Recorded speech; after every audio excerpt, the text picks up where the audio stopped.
এতিয়ালৈকে আহি পোৱা নাই। কি হৈছে বাৰু তেখেতৰ? মা অঁ ইয়াতনো কি কৰি আছে সি? দেউতাৰা দেখোন অহাই নাই। দেউতাৰলৈ বাট চাই আছোঁ। তেতিয়াৰ পৰা আপুনি দেউতালৈ বাট চাই আছে।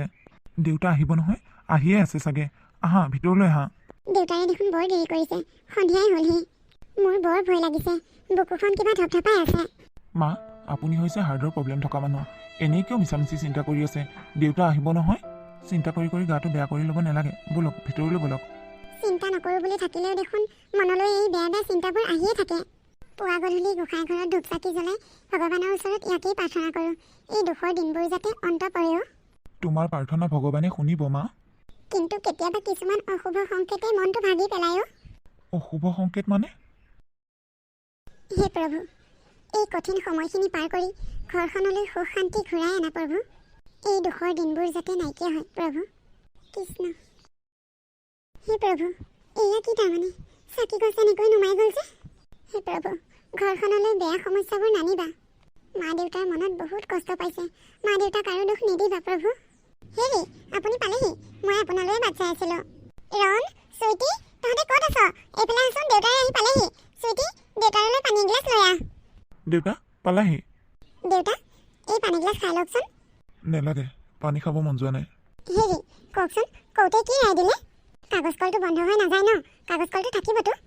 কাগজ কলটো বন্ধ হ'ব, সেইটোৱে ফাইনেল সিদ্ধান্ত। কি? আমি কৰ্মচাৰীবোৰে বহুত যুঁজিলোঁ, একো কৰিব নোৱাৰিলোঁ। আমি কেছত হাৰিলোঁ। মোৰ চাকৰিটো হেৰুৱাই পেলালোঁ। এতিয়া এই বয়সত ক'ত কেনেকৈ কি কৰোঁ বাৰু? ক'ত কি কৰি এতিয়া ঘৰখন চলাওঁ?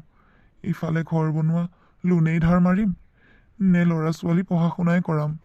হেৰি, আপুনি এনেকৈ মনটো ভাগি নেপেলাবচোন। আমাৰ ভাল দিন আহিব। চৰকাৰে কিবা এটা কৰিব চাবচোন। আমাৰ আৰু কেতিয়াও ভাল দিন নাহে। তেনেকৈ নক'ব দেউতা।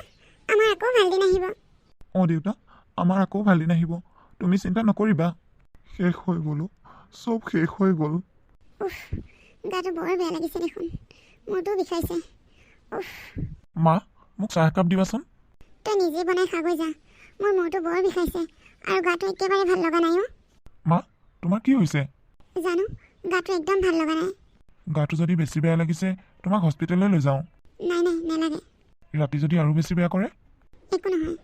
হ'ব দিয়া, তুমি নহ'লে অকণমান ৰেষ্ট কৰা। মই এতিয়া কি কৰোঁ একো ভাবি পোৱা নাইও মাজনী। আমাৰ এতিয়া পানীত হাঁহ নচৰা অৱস্থা হ'ব। আগতে মাহৰ মূৰত দৰমহাকেইটা পাইছিলোঁ, এতিয়া সেইকেইটাও নোপোৱা হ'ম। সৰুক এতিয়া মই কেনেকৈ পঢ়াম? ঘৰৰ লোনটো ক'ৰ পৰা মাৰিম? কিবা এটা ব্যৱস্থা কৰিব লাগিব দেউতা। আপুনি ইমান চিন্তা কৰি নাথাকিব। ভাইটি আছে নহয়, সি কিবা এটা কৰিব দিয়ক। তাৰনো চাকৰিটো পোৱা হৈছে কেইদিন? তাকো চৰকাৰী চাকৰি হোৱা হ'লেও বেলেগ কথা আছিল। প্ৰাইভেট কোম্পানীৰ চাকৰি।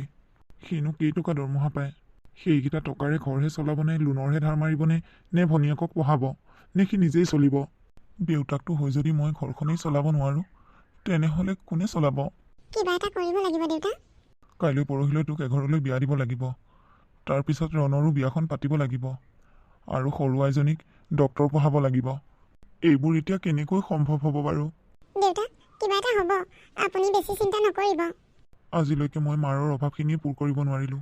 তহঁত তিনিটাৰ অভাৱ অভিযোগ পূৰ কৰিব নোৱাৰিলোঁ। তথাপিও তহঁত দুটাৰ পঢ়া শুনাখিনিয়ে কমপ্লিট কৰিলি।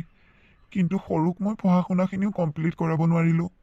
মই এজন অপদাৰ্থ দেউতাক। মই জীয়াই থকাতকৈ মৰি থকাই ভাল। দেউতা, দেউতা আপুনি কিয় তেনেকৈ কৈছে? মা, গাটো ভাল পাইছানে? নাই পোৱা, বহুত বেয়া লাগি আছে। নহ'লে আজি ময়ে ভাতকেইটা ৰান্ধো। তই পাৰিবি জানো? পাৰিম মা। প্ৰথমে মোৰ মূৰটোকে অকণমান মালিচ কৰি দেচোন। বৰ বিষাইছে অ'। ৰ'বা নহ'লে, মই ভিক্সটোকে লৈ আহোঁ। ঘৰখনৰ এনেকুৱা এটা অৱস্থাত মই যদি কিবা এটা উপাৰ্জন কৰিব পাৰোঁ, ভাইটিয়ে অন্তত অকণমান সকাহ পালে হয়। মা দেউতাৰ ঔষধখিনিকে যোগাৰ ধৰিব পৰা হ'লেও।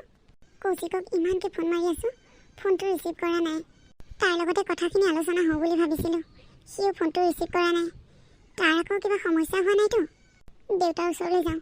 দেউতা চাগে কান্দিয়ে আছে। দেউতা, আপুনি আৰু চকুলো টুকিব নালাগে। মই এটা সিদ্ধান্ত লৈছোঁ। কি সিদ্ধান্ত? ঘৰখন চলোৱা সিদ্ধান্ত আৰু আপোনাক ঋণমুক্ত কৰা সিদ্ধান্ত। কিন্তু চুইটি, তোৰতো উপাৰ্জনৰ পথ একো নাই।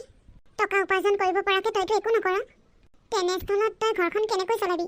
কেনেকৈ দেউতাৰক ঋণমুক্ত কৰিবি? অঁ, মোৰ চাকৰি নাই, কিন্তু মোৰ শিক্ষাখিনি আছে। ইমান পঢ়া শুনা কৰিলোঁ যেতিয়া চাকৰি এটা বিচাৰিলে নিশ্চয় পাম। ইমান দিনে চাকৰি কৰিব লাগে বুলি ভবাই নাছিলোঁ। ঘৰতে আপোনালোকৰ শুশ্ৰূষা কৰি আপোনালোকৰ লগতে থাকিম বুলি ভাবিছিলোঁ। এতিয়া চাকৰি এটা লাগে বুলি অনুভৱ কৰিছোঁ। ঘৰখনলৈ ইমান ডাঙৰ এটা বিপদ আহিছে, টকা পইচা লাগিব। টকা পইচা নহ'লে বহুত অসুবিধা হ'ব ঘৰখন চলাত। গতিকে আপোনালোকে চিন্তা কৰি নাথাকিব, মই চাকৰি এটা বিচাৰিলে পাই যাম। দেউতা, আপুনি চকু পানী টুকি নাথাকিব। দেউতা, আপুনিতো একো খোৱাই নাই, মই আপোনাৰ কাৰণে কিবা এটা লৈ আহোঁ ৰ'ব। এনেকৈ নোখোৱা নোবোৱাকৈ থাকিলে আপোনাৰ গাটো বেয়া হ'ব। এনেই আপোনাৰ ল' প্ৰেছাৰ। নেলাগেও মাজনী, মই একো নেখাওঁ, একো খাবলৈ মন যোৱা নাই অ'। দেউতা, মই এইবোৰ কি শুনিছোঁ নিউজত? মই শুনা কথাবোৰ সঁচানে? অঁ সঁচা। কেছটো জিকাৰ যদি কোনো চান্সেই নাছিল, তেনেহ'লে কেছ খেলি এনেই টকাবোৰ কিয় বৰবাদ কৰিলে? ইফালে লোন লৈ ঘৰ বনাই থৈছে, এতিয়া ক'ৰ পৰা এইবোৰ ধাৰ মাৰিব? দাদাক ইঞ্জিনিয়াৰিং পঢ়াওঁতে আনা টকাবোৰতো আছেই। কেছ খেলি সময়বোৰ মিছাতে বৰবাদ কৰিলে। ভণ্টি, মা দেউতাৰ লগত কেনেকৈ কথা পাতিব লাগে সেইখিনি পাহৰি গ'লি নেকি তই? তেওঁলোকে ভুল কৰিছে যেতিয়া সৰুৰ পৰা তেনেকুৱা কথা শুনিবই লাগিব, সেয়া মাক দেউতাকে নহওক কিয়। পম্পী, তোৰ হ'লে মুখখন বেছি বাঢ়িছে দেই। ভাবিছিলোঁ এইবাৰ বাক বিয়াখন দি তোমাৰ কথাটো ঘৰত ক'ম, কিন্তু চোৱাচোন কি হৈ গ'ল, সকলোবোৰ খেলি মেলি হৈ গ'ল। সেইকাৰণে হাজবেণ্ড আৰু ৱাইফ দুয়োজনে চাকৰি কৰিব লাগে। তোমাৰ মায়েতো চাকৰি নকৰে, দেউতাইহে কৰিছিল। মাটো হাউচ ৱাইফ ন? মা হাউচ ৱাইফ হ'লেও দেউতাৰ দৰমহা টকাকেইটাৰে মায়েতো ঘৰখন ধুনীয়াকৈ চলাইছিল ন। তুমি কথাটো বুজি পোৱা নাই ৰণ। ঘৰ এখন চলিবলৈ হ'লে টকা লাগে। এজন মানুহে মাহত পোৱা দৰমহাকেইটাৰে এখন ঘৰ চলাটো আজিৰ দিনত বহুত কষ্ট। আজিৰ দিনত এজন মানুহৰ টকাৰে চলিম বুলি ভাবি থকাটো মূৰ্খামি বাহিৰে আন একো নহয়। কথাটো হয়, কিন্তু মায়ে ইনকাম নকৰে বুলি মাকতো আমি অৱহেলা কৰিব নোৱাৰোঁ। মায়ে আমাক সৰুৰ পৰাই ডাঙৰ কৰিলে তেনেকৈয়ে। দেউতাৰ টকাকেইটাৰে মায়ে ঘৰখন ধুনীয়াকৈ চলাইছিল আৰু আমাৰ এই সৰু ঘৰখন মন্দিৰ দৰে ৰাখিছিল। ঠিক আছে, হ'ব নহ'লে ফোন ৰাখা। তোমাৰ সেই মন্দিৰত তুমি পূজাৰী হৈ থাকা। হেল্ল' প্ৰিয়ংকা। এই চাকৰিটো কৰাটোৱে আপোনাৰ বহুত ডাঙৰ ভুল আছিল। দেউতাৰে কি জানিছিল নেকি এই চাকৰিটো যে এদিন নাইকিয়া হৈ যাব বুলি? চাকৰিটো কৰি থাকোঁতেতো ঘৰখন ধুনীয়াকৈ চলি আছিল। পেপাৰ মিলটো বন্ধ হৈ যাব বুলি খবৰটো পাওঁতে বেলেগ কামৰ ব্যৱস্থা কৰিব লাগিছিল। হয় দে, তই ঠিক কথাই কৈছ। মই সদায় ঠিক কথাই কওঁ দেউতা, কিন্তু মই সৰু বুলি ঘৰখনৰ মানুহবোৰে মোৰ কথাবোৰ ভেলুলেছ বুলি ভাবে। তই অৰ্থহীন কথাই কওঁ। মই অৰ্থহীন কথাও নকওঁ আৰু কামো নকৰোঁ। মই খবৰটো শুনা দিনাখন বাৰে বাৰে দেউতাক কৈছিলোঁ যে বেলেগ এটা চাকৰি বিচাৰক। মোৰ কথা নুশুনিলে। দেউতাৰে এই বুঢ়া বয়সত আৰু বেলেগ চাকৰি বিচৰা বয়স নাই। মা, মইতো আপোনাকো কৈছিলোঁ আপুনি চাকৰি এটা বিচাৰক বুলি। আজিৰ দিনত এজন মানুহৰ ওপৰতে খাম বুলি ভবাটো মূৰ্খামি বাহিৰে আন একো নহয়। আপোনাৰ ঘৰত ভাত চাহ বনোৱা বাহিৰে আন কি কাম আছে? তোৰ অলপো বেয়া লগা নাই মা দেউতাক এনেকৈ ক'বলৈ? যি মাক দেউতাকে সন্তানক জন্ম দি এটা বেটাৰ লাইফ দিব নোৱাৰে, তেনে মাক দেউতাকক মোৰ সঁচা কথা ক'বলৈ অকণো বেয়া নালাগে। তই ঠিকেই কৈছ দে, তহঁতক আমি জন্মহে দিব পাৰিলোঁ, ভাল ধনী মানুহৰ দৰে ফেচিলিটিত ৰাখিব নোৱাৰিলোঁ। মোৰ এই সৰু চাকৰিটোৱে যেনে তেনে যোৱা টাপলি মাৰি ঘৰখন চলি আছিলোঁ। তহঁতক ভাল জীৱন এটা কটাব দিব নোৱাৰিলোঁ। তেনেকৈ নক'ব দেউতা। আপুনি কষ্ট কৰি মোক মাষ্টাৰ ডিগ্ৰী কমপ্লিট কৰালে, ঋণ লৈ ভাইটিক ছফ্টৱেৰ ইঞ্জিনিয়াৰ পঢ়ালে, কিন্তু মোক কি পঢ়ালে বা? মই মেডিকেল পঢ়িবলৈ বিচাৰোঁতেই দেউতাৰ চাকৰিটো গ'ল। মিছা মিছি কেছ কৰি ছেভিংছৰ পইচাখিনিও শেষ কৰিলে। মিছাতে আলোচনা বিলোচনা প্ৰতিবাদ কৰি সময়বোৰ নষ্ট কৰিলে। প্ৰতিবাদ নকৰি হাত খাবতি বহি থাকিব লাগিছিল নেকি? নে এই চহৰ এৰি ক'ৰবালৈ গুচি যাবগৈ লাগিছিল? ইমানবোৰ কৰ্মচাৰীৰ ভৱিষ্যতৰ কথা আছিল, তেওঁলোকৰ ল'ৰা ছোৱালীবোৰৰ জীৱনৰ কথা আছিল। দেউতাই অকল নিজৰ চাকৰিটোৰ কাৰণেই প্ৰতিবাদ কৰি ফুৰা নাছিল। সেই অফিচত কাম কৰা গোটেই কৰ্মচাৰীবোৰৰ হৈ প্ৰতিবাদ কৰিছিল। কিন্তু মাত মাতি কি পালে? চাকৰিটো গ'ল, যোৱা দিনবোৰত সাঁচতীয়া টকাবোৰ খৰচ হৈ গ'ল। পম্পী, মোক আপুনি টানকৈ চিঞৰি কথা কৈ ভয় খুৱাব নালাগে। মই আপোনাক ভয় নকৰোঁ। মোৰ মেডিকেলৰ এণ্ট্ৰেঞ্চ ভাল হৈছে। দাদাক যেনেকৈ পঢ়াইছিল মোকো তেনেকৈ পঢ়াব লাগিব। কিন্তু মই কোনো কিন্তু চিন্তু বুজি নাপাওঁ। ধাৰ কৰি পঢ়াই, মাটি বিক্ৰী কৰি পঢ়াই, সেইবোৰ আপোনালোকৰ কথা। মই খালি মেডিকেল পঢ়িব পাব লাগিব। ভণ্টি, তোক চৰ লাগে? একেপাক চৰতে যা ইয়াৰ পৰা তই। তই মোক চৰ দিয়া নহয়, চাই ল'ম। মই ডক্টৰ হোৱাৰ পিছত তোক চাই ল'ম। প্ৰিয়ংকা, ফোনটো বাৰে বাৰে কাটি দি আছা কিয়? মোৰ কথাখিনি বুজিবলৈতো চেষ্টা কৰা। আমাৰ ঘৰখনলৈ যিমানেই বেয়া দিন নহওক কিয়, মই তোমাক কোনোদিনাখনে একোতে কষ্ট পাবলৈ নিদিওঁ। সেইটো তুমি চিন্তাই কৰিব নালাগে। আজিলৈকে মোক ঘৰত কোনেও ইমান টানখৰীয়া কথা কোৱা নাই। বায়ে ক'লে এইক মই চাই ল'ম। ভণ্টি, নেমাতিবি তই, ওলা মোৰ ৰুমৰ পৰা। মই জানো মোৰ ভুল হৈছে, মই তোক তেনেকৈ ক'ব নালাগিছিল। চৰি। এয়া চা, মই কাণত ধৰিছোঁ। তোক আজিৰ পৰা কেতিয়াও তেনেকৈ নকওঁ। এতিয়া আৰু শংকৰী নাথাকিবি ভণ্টি। তোক মই মোৰ ৰুমৰ পৰা ওলাবলৈ কৈছোঁ, ওলা। নোলাওঁ। তোৰ যেতিয়ালৈকে খং নকমে মই তেতিয়ালৈকে নোলাওঁ। তোৰ ওচৰতেই থাকিম। তোক মই যাবলৈ কৈছোঁনে? তেনেহ'লে তই খং কমা, মই তেতিয়াহে যাম। তই মোক আৰু ডিষ্টাৰ্ব কৰি নাথাকিবি। মই মানে তোক এতিয়া ডিষ্টাৰ্বহে কৰিছোঁ। অঁ, তই মোৰ ওচৰত থাকিলে মোৰ ডিষ্টাৰ্ব হয়। তই কিয়নো এনেকৈ খং কৰি থাকোঁ ভণ্টি? তই এনেকৈ থাকিলে আমাৰ ভাল নালাগে নহয়। এই বিপদৰ সময়ত আমি ইজনে সিজনৰ সাহস হৈ থাকিব লাগিব। আৰু তই এতিয়া খংহে কৰিছ। মা দেউতাক তই তেনেকৈ ক'ব নালাগিছিল। তেওঁলোকক ইমান হিংসা দিয়াটো ভাল কথা হোৱা নাই। চাকৰিটো হেৰুৱাই দেউতাই মনত বহুত কষ্ট পাইছে। তই দেউতাক তেনেকুৱা ব্যৱহাৰ কৰি একেবাৰে ভুল কৰিছ। মই তোক ভালদৰে কথাবোৰ বুজোৱাৰ পিছতো তই নুবুজাৰ কাৰণেহে মই তোক খং কৰিছোঁ। মই যদি দেউতাক তেনেকৈ কৈ ভুল কৰিছোঁ, তেনেহ'লে তই মোৰ গাত হাত উঠাম বুলি কৈ ভুল কৰিছ। আজিলৈকে মোক ঘৰত কোনেও এটা টান সুৰে কথা কৈ পোৱা নাই। আজি তই ক'লি মই ডক্টৰ হোৱাৰ পিছত তোক মই চাই ল'ম। মোৰ দৰেতো তই পঢ়া শুনাটো চোকা নহয়। MA পাছ কৰি ঘৰতেই বহি আছ, একো এটা কৰিব নোৱাৰিলি আজিলৈকে। বয়সোতো তোৰ বহুত হ'ল, কিন্তু এতিয়ালৈকে বিয়া নোহোৱাকৈ ঘৰতে বহি হৈ আছ। গতিকে তই মোক তোৰ লগত অকণো তুলনা নকৰিবি। কোনো বায়েকে নিজৰ ভনীয়েকৰ লগত প্ৰতিযোগিতা নকৰে। তোৰ ভাল মানে মোৰো ভাল, তোৰ উজ্জ্বল ভৱিষ্যত মানে মোৰ গৌৰৱ। তই মোক লৈ জ্বলা, গতিকে তই মোক আজি চৰ দিম বুলি ক'ব পাৰিলি। তই মোক ভাল নাপাৱ, দাদাইহে মোক ভাল পায়। তই মোক হিংসা কৰ। কি মই তোক হিংসা কৰোঁ? অঁ, যা এতিয়া তই মোৰ ৰুমৰ পৰা। মোক অলপ সময় অকলে থাকিবলৈ দে। ভণ্টি, তই কথাবোৰ বুজিবলৈ চেষ্টা কৰচোন। মই এনেকৈ ক'লে তাৰমানে তই নাজান। তোক মই এতিয়া গতিয়াই বাহিৰ কৰি দিম মোৰ ৰুমৰ পৰা। ওলা বুলি কৈছোঁ, ওলা। কি যাবিনে তই? যাম। মইনো তাইক কি ইমান ডাঙৰ কথাটো ক'লোঁ। বাইক হিচাপে মই যেনিবা তাইক এচৰ মাৰিম বুলিয়ে ক'লোঁ। সেই কথাটোতে তাই মোক এনেকুৱা কৰিব লাগেনে? ৰুমৰ পৰা তাই মোক গতিয়াই বাহিৰ কৰি দিম বুলি কৈছে। মই ইমান ডাঙৰ ভুল কথা ক'লোঁনে? বা কি হ'ল তোৰ? ৰাতিখন ইয়াত আহি কান্দি আছহি যে? ভণ্টিয়ে মোক তাই ৰুমৰ পৰা গতিয়াই বাহিৰ কৰি দিম বুলি কৈছে। তই চাগে তাই খং উঠাকে কিবা কথা ক'লি, সেইকাৰণে তাই তেনেকৈ কৈছে। মানে তই কি ক'ব খুজিছ? তাই সৰু যে, তহঁতে তাইক যি টি কথা নকবিচোন তাই খং উঠাকে। তাই দেউতাক আজি বৰ বেয়াকৈ কৈছিল, সেইকাৰণে মই তাইক অকণমান খং কৰিছিলোঁ। যা যা, হ'ব যা, তই ভাত বনাগৈ, মই তাইক বুজাম বাৰু।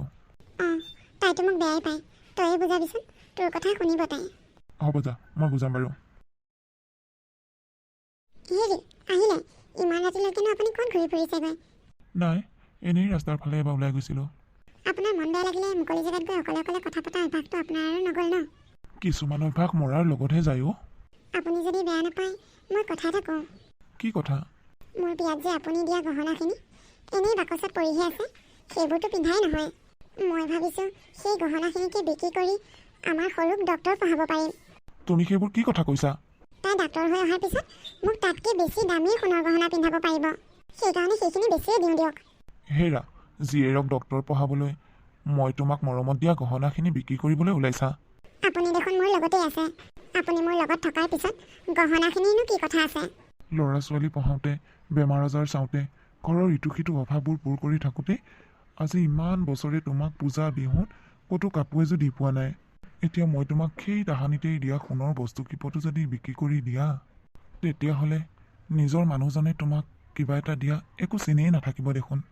আজি ইমান বছৰে আপুনি মোৰ লগত থাকি মোক দিয়া মৰম ভালপোৱা, প্ৰতিটো সুখ দুখৰ মুহূৰ্তত মোৰ লগত থকাতকৈ বেলেগ বস্তুবোৰ তুলনা কৰিব পাৰি জানো? আপুনি মোৰ লগত থাকি মোক সাহস দিছে, এই ঘৰখনক ঘৰ কৰি তুলিছে। এই ভাল লগা সময়বোৰে স্মৃতি হৈ ৰ'ব, মৰিলেও লগত যাব। সোণ ৰূপৰ অলংকাৰ মৰিলে লগত নাযায় নহয়। মুঠতে আপুনি ভালে থাকক আৰু মোৰ ল'ৰা ছোৱালীকেইটা সুখী হৈ থাকক। ঘৰখনৰ সুখেই মোৰ সুখ। কিন্তু তোমাৰ নিজৰ সুখবোৰ? বিয়া হৈ আহি এখন ঘৰত যেতিয়া বোৱাৰী হৈ সন্তান জন্ম দি মাতৃ হয়, তাৰপিছত জানো নিজৰ সুখ বুলি কিবা থাকে? সন্তানৰ সুখ, স্বামী সুখ, ঘৰখনৰ সুখেই সেই মহিলাগৰাকীৰ সুখ। মই তোমাক বিয়া কৰাই তোমাৰ নিজস্বতাই হেৰুৱাই পেলালোঁ ন? সোণৰ গহনা পিন্ধি ভালপোৱা সেই মানুহজনীয়ে আজি শেষ মুহূৰ্তত সোণৰ গহনাখিনি বিক্ৰী কৰা সিদ্ধান্ত লৈ পেলালা ন? বিয়াৰ সময়ত দেখোন মোক বাৰে বাৰে কৈছিলা সোণৰ নেকলেছ লাগিব, সোণৰ খাৰু লাগিব। আজি সেইবোৰ কথা দেখোন অস্তিত্বহীন হৈ গ'ল। এই অকমান্য স্বামীৰ বাবে তুমি ইমান কঠিন সিদ্ধান্ত এটা লৈ লৈছা। মই এজন অকমান্য স্বামীয়ে নহয়, অকমান্য পিতৃও। সন্তান জন্ম দিলোঁ ঠিকেই, কিন্তু আজি সন্তানক উচ্চ শিক্ষাৰে শিক্ষিত কৰিবলৈ মোৰ হাতত ক্ষমতা নাই। যাৰ কাৰণে তুমি মই মৰমত দিয়া গহনা কিপটো বিকিবলৈ সিদ্ধান্ত ল'লা। নহয় অ', আপুনি ভুল বুজিছে। গহনাখিনি ডিজাইনটো পুৰণা হৈ গৈছে। তুমি মিছা কথা নক'বা। তুমি মিছা কথা ক'ব আজিলৈকে নিশিকিলা। তুমি মিছা কথা ক'লে মোৰ আগত ধৰা পৰি যোৱা। মই আচলতে স্বামীৰ নামত কলংক, পিতৃৰ নামত কলংক। কলংক মই জীয়াই থকাতকৈ মৰি থকাই ভাল। হেৰি ৰ'বচোন, আপুনি মিছাতে দুখ কৰিছে। মই কিবা এটা ভাবি পেলাইহে কথাটো কৈছিলোঁ। হেৰি কি হ'ল আপোনাৰ? ৰণ, চুইটি, এইফালে চোন দেউতাৰ কিবা এটা হৈছে। হেৰি কি হ'ল আপোনাৰ? উঠকচোন। হেৰি ৰাতি চুইটিয়ে বা কিয় ফোন কৰিছিল? মাৰ তেনেকুৱা এটা অৱস্থাত ফোনটো ৰিচিভ কৰাও নহ'ল। পিছত মই কল বেক কৰোঁতে তাই ৰিচিভো নকৰিলে। তাই কিবা প্ৰব্লেম হোৱা নাইতো? দেউতা গাটো অকণমান ভাল পাইছেনে? পাইছোঁ। চিন্তা নকৰিব দেউতা, কালি খোৱা বোৱাবোৰ ভাল হোৱা নাছিল যে, সেইকাৰণে আপোনাৰ প্ৰেছাৰটো ল' হৈ গ'ল হ'বলা। জানো হঠাতেনো কি হৈ গ'ল ক'বই নোৱাৰিলোঁ। দেউতা উঠিলা? অঁ উঠিলোঁ। তইনো ৰাতিপুৱাই হাতত সেইটো কিহৰ মোনা আনিলি? মই বজাৰৰ পৰা আহিলোগৈ দেউতা। তোমাৰ কাৰণে লোকেল মুৰ্গী এটা আনিলোগৈ। তোমাৰ ল' প্ৰেছাৰ হৈছে হ'বলা। তইনো আকৌ ৰাতিপুৱাই পুৱাই পইচা কিয় খৰচ কৰিবগৈ লাগে? বজাৰত যিহে বস্তুৰ দাম, মোৰ কাৰণেনো আকৌ কিয় এইবোৰ আনিবগৈ লাগে? তহঁতে যি খাওঁ মোকো তাকেই দিবি, মই তাকেই খাম। দেউতা, ইমান দিনে তুমি আমাৰ কাৰণে বহুত কৰিলা। এতিয়া তোমাৰ কাৰণে মোক অকণমান কৰিবলৈ দিয়াচোন, তেতিয়া মোৰ মনটো ভাল লাগিব। মোৰ কাৰণে তহঁতৰ বহুত কষ্ট হৈছে ন? দেউতা, আপুনি কিয় তেনেকৈ কৈছে? এয়ানো বাৰু কষ্ট বুলি কয়নে? মাক দেউতাকক শুশ্ৰূষা কৰিব পৰাটো সন্তানৰ বাবে পুণ্যৰ কাম। হ'লেও মই তহঁতক বহুত কষ্ট দিছোঁ। এয়ানো বাৰু কষ্ট বুলি কয়নে? যাওক এতিয়া, মুখখন ধুই আহকগৈ। মই আপোনাৰ কাৰণে চাহ কৰোঁগৈ। ভাইটি, মোনাখন দে। কালি বায়ে মোৰ গাত হাত উঠালে আৰু তাকে দেখি দেউতাৰ হাৰ্ট হ'ল। সেইকাৰণে দেউতা চেঞ্চলেছ হৈ পৰি গ'ল। তথাপি মায়ে বাৰ গাত দুখ নিদিয়ে। মায়ে বাৰে বাৰে মোকেই দুখ দি আছে। কিন্তু মই গৰম পানীৰে ভৰি হাত ধুৱাই মালিচ কৰি দিয়াৰ পিছতহে দেউতাৰ চেঞ্চ আহিছে। কিন্তু তথাপিও মোকেই ভুল বুলি কয়। মই আগে ডক্টৰ হৈ লওঁ, তাৰপিছত স্বামীহঁতক। ভণ্টি, এগিলাচ গাখীৰ খাই ল হঁ। তই মোলৈ গাখীৰ আনিলি যে? বায়ে দি পঠিয়াইছে ন? নেখাওঁ মই তাই দিয়া গাখীৰ। নাই অ', মই নিজেই আনিছোঁ। মোৰ ডক্টৰ ভণ্টিজনীলৈ যদি মই নিজেই গাখীৰ গিলাচ গৰম কৰি নানো, তেনেহ'লে মোৰ ভণ্টিজনী কেনেকৈ ডক্টৰ হ'ব আকৌ? তই নিজেই গৰম কৰি আনিছ যদি দে, খাম। বায়ে দিছে যদি নাখাওঁ। মই নিজেই গৰম কৰি আনিছোঁ হঁ। ভাইটি, তই অফিচ ওলালিয়ে নে? অঁ বা, ওলাইছোৱে। তই এই গাখীৰ গিলাচ পটককৈ ভণ্টিক দি থৈ আহগৈ যাচোন। তাই কালিৰ পৰা একোৱেই খোৱা নাই অ'। তই দিলেগৈনো কি হয়? মোৰ দেৰি হৈ আছে। তাই খং কমাই নাই। মই দিলে নাখাব। তই দেগৈ যা, তই দিলে খাব। হয় নেকি? দে নহ'লে ময়ে দি থৈ আহোঁগৈ। বা তাইলৈ ইমান চিন্তা আৰু তাই বাক ইমান খং কৰি আছে। কি হ'ল দাদা? কি ভাবি আছ? নাই নাই, একো ভবা নাই। মোৰ অফিচলৈ দেৰি হৈছে, মই যাওঁ দে। অঁ যা। ঘৰত মোক দাদাইহে ভাল পায়। দাদাৰ বাহিৰে আৰু মোক কোনেও ভাল নাপায়। দাদা, আহোঁতে মোলৈ চকলেট আনিবি। অঁ হ'ব দে। মই ডক্টৰ হোৱাৰ পিছত দাদাকহে ভাল বস্তু দিম।